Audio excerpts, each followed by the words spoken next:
Quando você vai ao médico, por exemplo, você prefere esse médico que te diz simplesmente faça isso, faça aquilo? Ou talvez prefere esse médico que diz, ou essa médica que diz, olha, me parece que o que você tem é isso, isso, isso. Se for assim, então nós temos diversos caminhos para tratá-lo. Pode ser assim, e aí podemos obter isso ou aquilo. Podemos ir por aqui, e aí poderemos ter esse e esse resultado. E aí podemos ir por aqui, e obter esse e esse outro resultado. Acho que devemos ir por aqui. Prefere o primeiro ou o segundo? Os médicos que explicam, que contam, que mostram por quê, o quê, como. Ou aqueles que simplesmente, esse é o veredito. Eu sei, você não sabe. Pronto. E se você for um advogado, por exemplo? Prefere que ele, esse é advogado, esse é outro advogado. Não precisam todos os advogados se manifestar. Estamos perguntando o que pensa o cliente. Prefere o advogado que diz, ok, escutei seus problemas, deixa comigo, eu vou estabelecer estratégia para resolver seu problema. Ou aquele que diz, olha, me parece que eu vou resolver assim, ou assim, ou assim. Veremos. E o arquiteto? Prefere aquele que vem e diz, a melhor forma de resolver o que você quer é esta. Ponto final. Ou aquele que diz, olha, se colocamos a porta desse lado, então teremos isso, mas não teremos aquilo.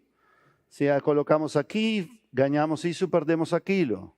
Esses móveis servem desse modo, esses outros servem desse outro. Veremos. Já vejo que estão duvidando todos. Começaram se manifestando com os rostos, agora já não sabem para onde ir. Preferimos aqueles que nos explicam mais ou aqueles que definem por nós? E o psicólogo?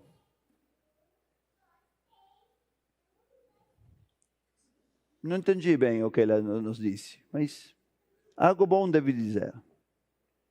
E o rabino? Preferimos os rabinos que dizem, não pode, pode, ponto final.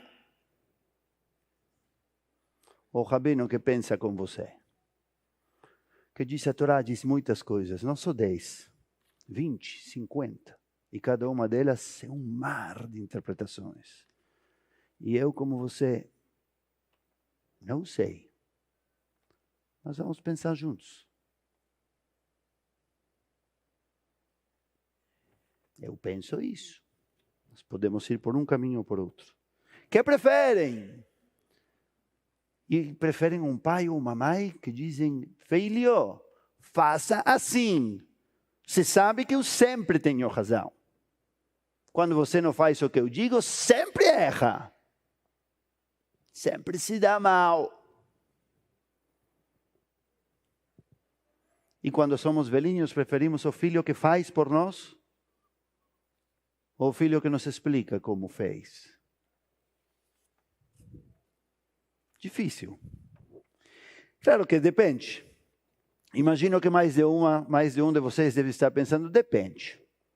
Depende quem é o filho, quem é o pai, quem é o rabino, quem é o médico, quem é o arquiteto, quem é o advogado, quem é o psicólogo. Depende do que estamos falando. Algumas vezes se trata de coisas tão triviais que melhor eficiência, resolva. Não me interessa como você vai pagar o imposto, paga. Terminou.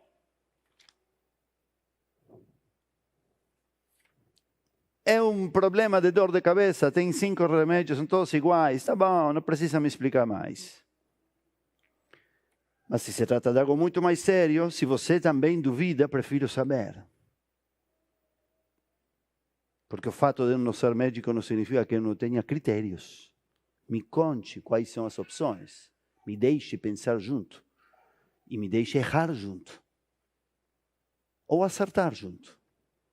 Às vezes preferimos que alguém defina pela gente para quê? para não ter que assumir responsabilidades. Depois podemos culpar ele. Ele errou. Mas você não quis saber, não quis decidir. Algumas vezes não é importante. E então, renunciamos a saber. Mas algumas vezes sabemos muito bem que se trata de algo importante, complexo e profundo, e renunciamos mesmo assim. Sim ou não? E por quê? Porque somos irresponsáveis. Porque queremos poder culpar outro. Porque não temos coragem para decidir, então preferimos não saber. Porque somos superficiais, simplesmente por isso. Será?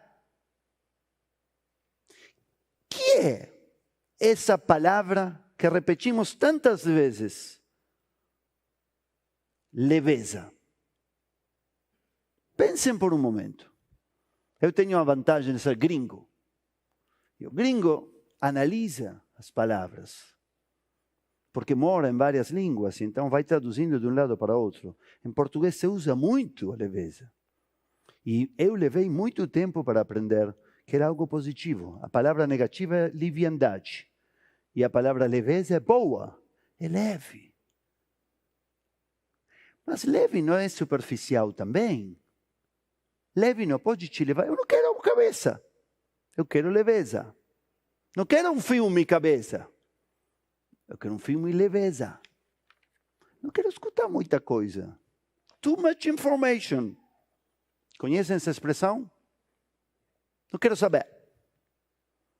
Às vezes não quero saber, eu faço a minha de todo modo. Como se diz em série, Rosh Lakir. Bater a cabeça contra a parede. Algumas vezes, too much information é porque não quero me sujar. Não quero saber, isso é fofoca. Prefiro não saber. E algumas vezes, too much information, eu não quero pensar. Não quero entender. Não quero me responsabilizar. Leveza, férias. Nosso bar mitzvah, ontem nos ensinou, eu não gosto de estar parado. Se lembra, Michel? E eu perguntei a ele o que significa. Ele disse, não quero não fazer nada.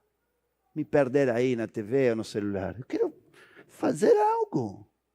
Diferenças. Conserve isso. O adulto muitas vezes se esconde em que está muito cansado, prefere descansar. Descansar é não pensar. Descansar é não aprofundar. Descansar é não filme cabeça. Descansar é não escutar muitos argumentos, um pouquinho. E as decisões depois terminam desse modo. Às vezes, então, too much information não queremos porque é uma questão de manter-nos distantes das fofocas, e isso é muito bom. Às vezes não queremos saber algumas coisas que são complexas demais, perigosas demais. Algumas vezes não queremos saber porque somos superficiais. Queremos, diferente do Michel, não fazer nada. E para isso precisamos não pensar, não entender, não escutar. Então podemos não decidir. A parashá da semana é uma das mais famosas. É um momento, como escutamos antes, do Rabino Rogério, no qual se entrega algo. Ninguém sabe o que foi entregue no Monte Sinai. A própria Torá não disse isso em forma clara. Venham amanhã 9h30. Já escutaram 2 anúncios sobre isso, agora vão vir mais 2. Um está vindo agora, daqui a pouco vamos voltar a isso. Venham e vão ver que o texto faz questão de não dizer que foi entregue. Também não fica claro quantas vezes sobe e desce Moisés. Isso não é um evento. Claramente, na Torá. Isso não é questão de interpretações. A Torá, plain text, não diz claramente que foi entregue lá. Se são os 10 mandamentos, se são todos os mandamentos, se são 2 tábuas, se é uma, se são 20, se é toda a Torá. Não fica claro em nenhum lugar da Torá que é Torá. nem que foi entregue. E esse é um grandíssimo, enorme assunto que vem sendo discutido desde a Torá até hoje. No Talmud também. A prédica poderia ter sido sobre isso e teria sido muito interessante. Existe outro grande assunto e é por quê? Por que justo os judeus? O tema da eleição também aparece na Parashá da semana. Existe outro assunto que é todo o drama, o cenário de como acontece isso. Mas existe também o grande tema do significado de cada um dessas 10 afirmações, essas 10 palavras ou 10 mandamentos, como é conhecido. Mas eu hoje não quero tratar nenhum desses assuntos. Eu estava pensando em compartilhar com vocês como receberam. Não o que foi entregue, não como foi entregue, e não o significado dos 10 mandamentos, e sim como receberam os nossos antepassados. Escutamos antes algo bem interessante, que Deus talvez falou uma coisa e se ouviram duas, chamor vezachor. Existem teorias que dizem que se ouviram muitas. Que toda a Torá são somente as coisas que os seres humanos ouviram, não necessariamente o que foi dito. Ok. Uma das perguntas que sugiro para esse Shabbat é pensar como se prepararam e como receberam. Como nos preparamos normalmente para receber? O texto nos conta algumas coisas interessantes. Eles disseram a Moshe: nós não queremos receber diretamente. Temos medo. Se formos ver e ouvir diretamente Deus, podemos chegar a morrer. Preferimos que você seja o intermediário. Você vai lá, fala, volta e nos fala você. Traduza você para o povo. E a pergunta é: por que fizeram isso? O texto nos conta várias vezes o distanciamento que havia entre o povo de Israel, o Monte Sinai e Deus. Não fica claro se a iniciativa foi do próprio povo ou do próprio Deus, mas existe um gap gigante entre eles. O texto nos conta isso várias vezes. Por quê? Porque eles mesmos disseram: não podemos ou não queremos. Se parecerá isso a too much information? Se parecerá isso a gente quando vamos ao médico e não queremos ouvir, queremos que ele decida? Diga onde tem que assinar. Diga que é proibido e permitido. Rabino, não quero entender. Não quero saber. Será? Por que fizeram isso nos antepassados? A Torá não explica. E eu te proponho pensar nisso. Eu pensei em algumas possíveis razões. Uma, temor reverente. Medo reverente de Deus, do divino. Segunda possibilidade, reconhecer o verdadeiro tamanho deles e dos outros. Algumas vezes nos afastamos de algo para entendê-lo melhor, para nos prepararmos melhor para recebê-lo. Porque reconhecemos nossa capacidade, até onde ela chega e até onde ela não. E assim é como recebemos. Provavelmente uma terceira opção é que eles fizeram uma fuga. Fugiram. Do que fugiram? Fugiram à superficialidade. Não queriam muita coisa. Melhor que Moshe fale alguma coisinha por aí e a gente entenda alguma coisa. Talvez fugiram para se desresponsabilizar, como falamos antes. Talvez fugiram da eternidade. Isto é o que propõe o Talmud. O Talmud diz, em Shir HaShirim, não o Talmud, o Midrash diz em Shir HaShirim Rabbah, que os judeus pensaram que a mensagem divina, direta, era gigante demais para a finitude humana. O que eles dizem é que acontecia um milagre, Deus ia falando e os judeus iam recebendo as coisas de um modo que elas se gravavam para sempre neles.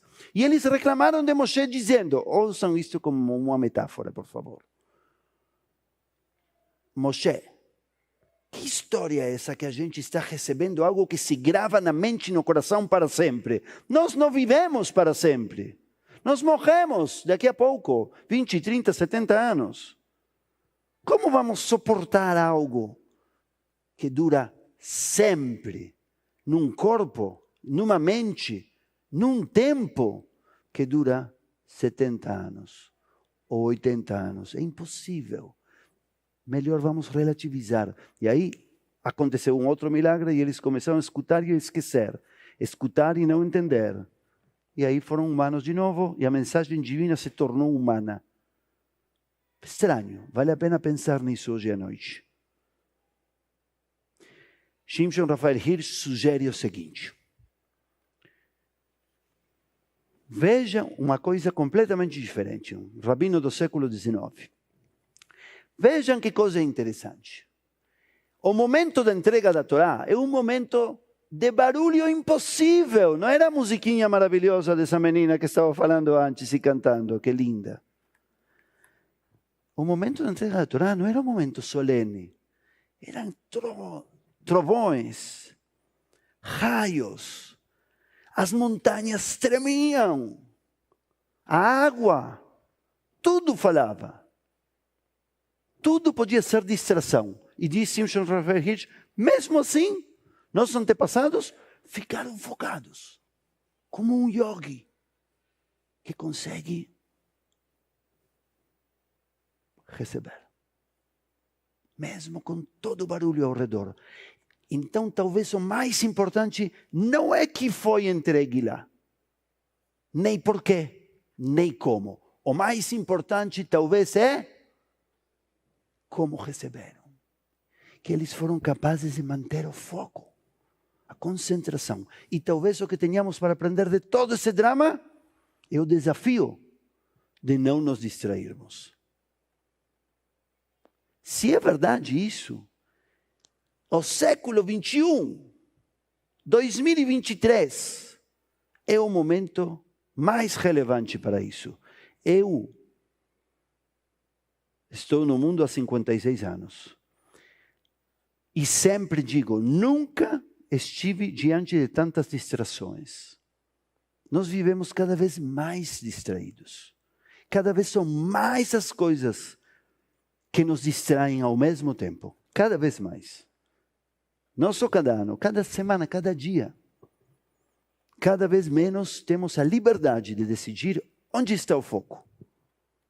O foco decidem os marqueteiros, ou decide o Google, ou decide o Instagram, ou decide o Facebook, ou decidem os e-mails e os WhatsApps que você recebe.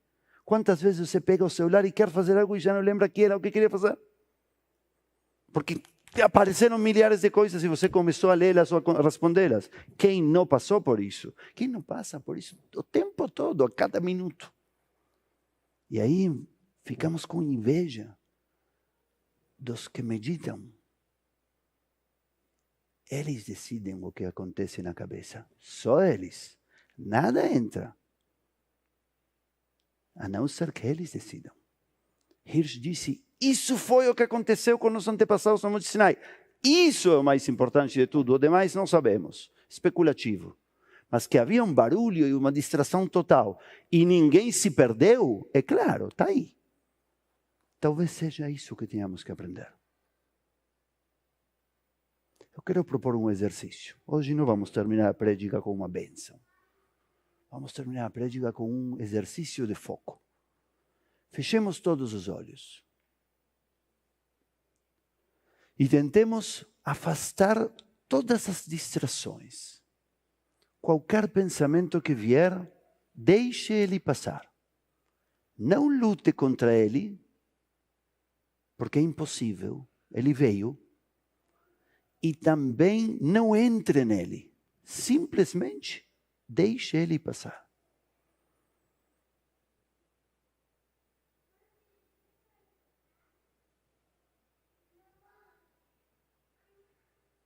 Tentemos limpar a mente, a alma, o coração de qualquer distração. Deixemos tudo passar. Até que a mente, a alma, o coração fiquem limpos, com nada ou com o essencial.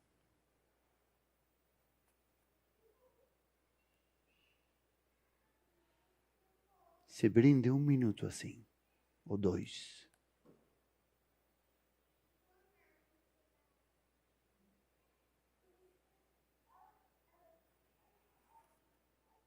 Se abstraia de tudo, do tempo, do espaço, das vozes. Deixe passar tudo. E fique no foco do limpo.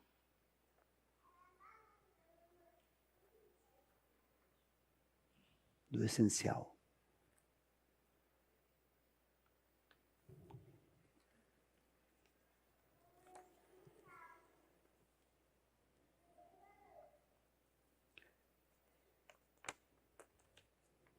Talvez o que fique diante de você seja algo inexpressável,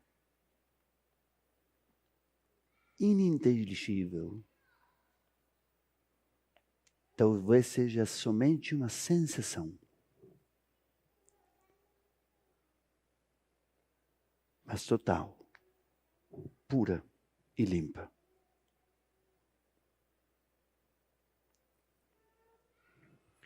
Amigos e amigas, precisamos continuar e chegar ao final do Shabbat de hoje. Vamos abrir os olhos, lembrando que isso que acabamos de fazer também é rezar. Talvez isso principalmente é rezar. Isso é Shabbat. E isso é uma pincelada da experiência judaica mais profunda, de contemplar o essencial, para viver e agir com sentido depois da experiência. Shabbat Shalom.